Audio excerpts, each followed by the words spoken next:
A tabernacle is a fixed, locked box in which, in some Christian churches, the Eucharist is reserved. A less obvious container for the same purpose, set into a wall, is called an aumbry. Within Catholicism, Eastern Orthodoxy, and in some congregations of Anglicanism and Lutheranism, a tabernacle is a box-like vessel for the exclusive reservation of the consecrated Eucharist. It is normally made of metal, stone or wood, is lockable and secured to its altar or adjacent wall to prevent the consecrated elements within from being removed without authorization. The reserved Eucharist is secured for distribution at services, for availability to bring Holy Communion to the sick and, especially in the Western Church, as the center of attention for meditation and prayer. The term tabernacle arose for this item as a reference to the Old Testament tabernacle, which was the locus of God's presence among the Jewish people. Hence, it was formally required that the tabernacle be covered with a tent-like veil or curtains across its door when the Eucharist is present within. By way of metaphor, Catholics and Orthodox alike also refer to the Blessed Virgin Mary as the tabernacle in the devotions, as she carried within her the body of Christ in her role as Theotokos. History. The following historical information is found, for instance, in the article "The Casing of the Eucharist" by the Secretary of the Congregation for the Clergy, Archbishop Mauro Piacenza, who also heads the Pontifical Commission for the Cultural Patrimony of the Catholic Church, in 30 days. No. 6 year 23, June 2005. In early Christianity, priests and a lay people commissioned by them took bread consecrated at the Eucharist to the homes, in order to give it to the sick and others unable to attend the celebration. But when the Edict of Milan ended persecution, and the early Church was allowed to practice its religion publicly, the Eucharist was no longer kept safeguarded in private Christian homes, but was reserved near the altars of churches. The preferred containers, the original tabernacles, then had the form of a dove within a tower. There is mention of a gift of these two vessels, both of gold and adorned with 250 white pearls, that the Emperor Constantine gave to St. Peter's Basilica in Rome, and of silver towers and golden doves given to particular churches by Pope Innocent I and Pope Hilarius.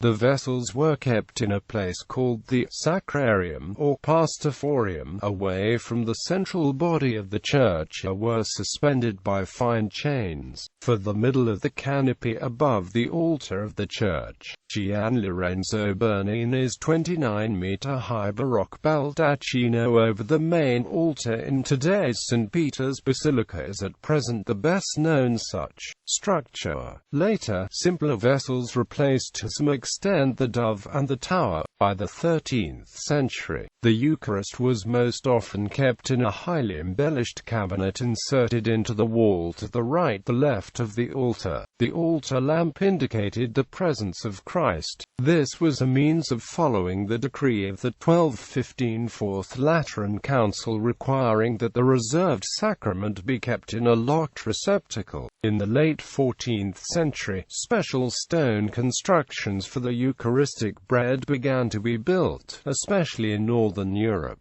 In German and Netherlandish churches of the period, such structures can still be seen. Tall towers, known in German as Sakramentshäuser, in Dutch as Sacramentstrens, usually placed to the north of the altar and often reaching almost to the ceiling.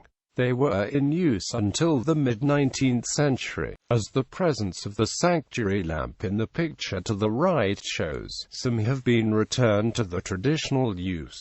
German examples are found in the Church of St. Lawrence, Indiana, Nuremberg, the Minster of Salem, Saints Peter and Paul City Church in Wahl-Erstadt, the Church of Our Lady in Lübeck, and St. Mary's Cathedral in Fürstenwalde upon Spree, Belgian. main churches with such sacrament towers include St. Catherine's in Zuurbemd, St. Martin's in Kortrijk, St. Peter's and St. James's in Leuven, St. James's in Bruges and St. Leonard's in Zuidleu. In the early 16th century, Bishop Matteo Ghiberti ordered that, in his diocese of Verona, in Italy, the container case for the consecrated bread should be placed on an altar. The custom spread through northern Italy. St. Charles Borromeo, who became Archbishop of Milan, Italy in 1560, had the sacrament moved from the sacristy to an altar of his cathedral. The edition of the Roman Missal revised and promulgated by Pope Pius V in 1570 still did not envisage placing the tabernacle on an altar. It laid down instead that the altar card containing some of the principal prayers of the Mass should rest against a cross placed midway on the altar.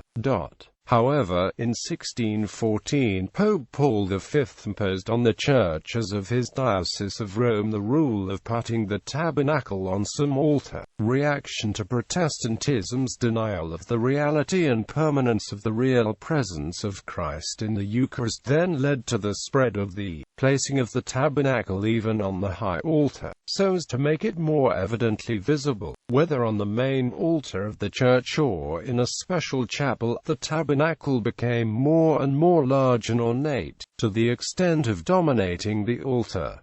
Present norms. Catholic Church. The Catholic Church holds the doctrine of transubstantiation, i.e., that Christ is truly present body and blood, soul and divinity, though under the appearance of bread or wine. This presence purges after the consecration, so that even after Mass is concluded, the Eucharistic elements are still Christ's body and blood. A tabernacle serves as a secure place in which to store the Blessed Sacrament for carrying to the sick who cannot participate in Mass, or as a focus for the prayers of those who visit the church. The renewal of the Roman Rite liturgy following the Second Vatican Council was to highlight the primacy of the Eucharistic celebration itself, more than just a means for providing the permanent Eucharistic presence. The altar, it was decided, should be truly the center to which the attention of the whole congregation of the faithful naturally turns. Before Vatican II, Mass was often celebrated directly in front of the tabernacle. Today, most often, the altar for the celebration of Mass stands on its own, and the tabernacle is given its own, usually smaller, altar, or it stands nearby on a pedestal or in its own separate chapel. This allows the faithful to focus on the celebration of the Eucharistic action during Mass, but preserves a dignity of place and fosters prayer and meditation outside of Mass by giving the tabernacle its own space. The same instruction lays down that 314. In accordance with the structure of each church and legitimate local customs, the Most Blessed Sacrament should be reserved in a tabernacle in a part of the church that is truly noble, prominent, readily visible, beautifully decorated, and suitable for prayer. The one tabernacle should be immovable, be made of solid and inviolable material that is not transparent, and be locked in such a way that the danger of profanation is prevented to the greatest extent possible. Moreover, it is appropriate that, before it is put into liturgical use, it be blessed according to the rite described in the Roman ritual. 315. It is more in keeping with the meaning of the sign that the tabernacle in which the Most Holy Eucharist is reserved not be on an altar on which Mass is celebrated. Consequently, it is preferable that the tabernacle be located, according to the judgment of the diocesan bishop, either in the sanctuary, apart from the altar of celebration, in a form and place more appropriate, not excluding on an old altar no longer used for celebration, or even in some chapel suitable for the faithful's private adoration and prayer, and which is organically connected to the church and readily visible to the Christian faithful. 316. In accordance with traditional custom, near the tabernacle a special lamp, fueled by oil or wax, should be kept alight to indicate and honor the presence of Christ. tabernacles have generally been made of metal, or sometimes of heavy wood. They are traditionally lined in white cloth, and are always securely lockable and generally permanently affixed or bolted to the support. Some tabernacles are veiled when the Eucharist is present in them. These veils are often of cloth and design similar to the priest's vestments, and are either white, gold, or of violet, green or red depending on the liturgical color of the day or season. Eastern Orthodox Church. Reserved sacrament. In the Eastern Orthodox Church, the holy mysteries are kept in a tabernacle or ark on the altar at all times. The tabernacle is normally wrought of gold, silver, or wood and elaborately decorated. It is often shaped like a miniature church building, and usually has a cross on the top of it. It may be opened using small doors, or a drawer that pulls out. Some churches keep the tabernacle under a glass dome to protect it from dust and changes in humidity. The Orthodox do not have a concept of Eucharistic Adoration as a devotion separated from the reception of Holy Communion, but the holy mysteries are treated with utmost respect, as they believe in the real presence of the body and blood of Christ. The clergy must be vested whenever they handle the holy mysteries. During the liturgy of the pre-sanctified gifts, when the consecrated holy mysteries are brought out during the great entrance, everyone makes a full prostration. Even the chanters stop singing and prostrate themselves while the entrance is made in silence. When Orthodox Christians receive Holy Communion, they always receive in both species the body and the blood of Christ. This includes communion taken to the sick. Therefore, both are reserved in the tabernacle. Every year on Holy Thursday, the reserved mysteries are renewed. The priest will cut an extra lamb for the liturgy, and after the consecration, just before the clergy receive communion, the priest will take the extra lamb and carefully pour a little of the blood of Christ over it. This lamb will then be cut into very small portions, allowed to dry thoroughly, and be placed in the tabernacle. The deacon will consume whatever remains of the previous year's reserved sacrament when he performs the ablutions. Typically, a sanctuary lamp is kept burning in the holy place when the mysteries are reserved. This may be a separate lamp hanging from the ceiling, or it may be the top lamp of the 7-branch candlestick which sits either on top of the holy table or behind it. Communion for the sick. A small receptacle called a pyx is used for taking communion to the sick. While designs may differ, this often consists of a metal case with a chain attached so it can be hung around the neck. Inside the case are several compartments. One compartment contains a small box with a tightly fitting lid into which some of the reserved holy mysteries will be placed. There is also a place for a very small chalice,